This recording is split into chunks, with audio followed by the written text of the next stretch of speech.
rye old fashioned. Okay. Rye old fashioned, the features are not pretty dry. I love this product. If you actually take a look in the bottom left corner here, it's got a big old gold sticker. This won the International Wine and Spirits Tasting Competition in 2016 for Best Rye, so it's pretty damn good liquid. We're gonna make this cocktail. Whenever making a cocktail, you always start with this bad boy right here. This is a Yari, this is a mixing glass. When you are making any cocktail, whether it's this or anything else, you should always build up in price. You start with your least expensive ingredients. Today, our least expensive ingredient is going to be hard water, also known as ice. So, grab some ice here real quick. And then from there, we're going to use these. These are Angostura bitters. Now, I compare bitters to like the salt and pepper of the cocktail, or excuse me, the cooking world. They're going to make or break your cocktail. This recipe calls for 2 dashes of bitters. Now I have to be very careful. This is more of an industrial sized bottle, so I'll be pretty light on this, but simple as this. 1, 2, just like that. From there I'm going to use this. This is simple syrup. Now our simple syrup recipe is 2 parts sugar, 1 part water, featuring Demerara sugar. It's got more of that brownish, almost a molasses-like color. It's more of a pure sugar. Take it, heat it on up in the water, mix it on up, you've got this delicious liquid right here. The recipe calls for 1.5, half part, not 1.5, or about 2 bar spoons full. So I'm gonna grab my bar spoon right here, fill it on up, and dump it on in. One more time, just like so.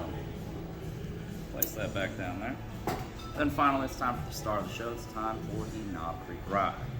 Now, we're gonna measure this on out using this bad boy right here. This is a jigger, this is a measuring tool. Going to pour it on up. Notice how I'm pouring directly on over my mixing glass. That's very important because if any of this liquid spills, it's gonna go directly into the glass, and you don't waste liquid around here. Place that in there just like that. Then we'll re-grab this bar spoon, get out here, and we're going to start to stir. Sorry, fly was getting me. He was getting me earlier. Now, if you like your drink stronger, stir less. If you like your drink a little more diluted on down, stir more. This fly is killing me. I know. It wanted to be in the video. It did, didn't it? It's a pretty good stopping point, pretty good reference point. We Yeah. can tell because the ice is even with the liquid now. We'll then grab this. This is a Hawthorne strainer. Place it onto my mixing glass and grab my rocks glass. Gonna put some ice in there as well. And then we're going to pour on up. Now that Hawthorne strainer is blocking this ice in here. We call it dirty ice. There's nothing wrong with the ice. It's just been diluted on down. We'll keep it away from this fresh ice. Got one more thing. Got this bad boy right here. This is my best Billy Mays impersonation, but wait, there's more. We're going to use a citrus, a lemon, and we're going to zest.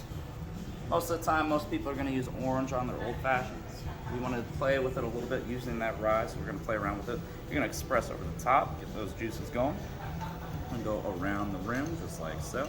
This is the difference between a $5 drink at a bar and a $10 cocktail. Plop it on in there, and cheers.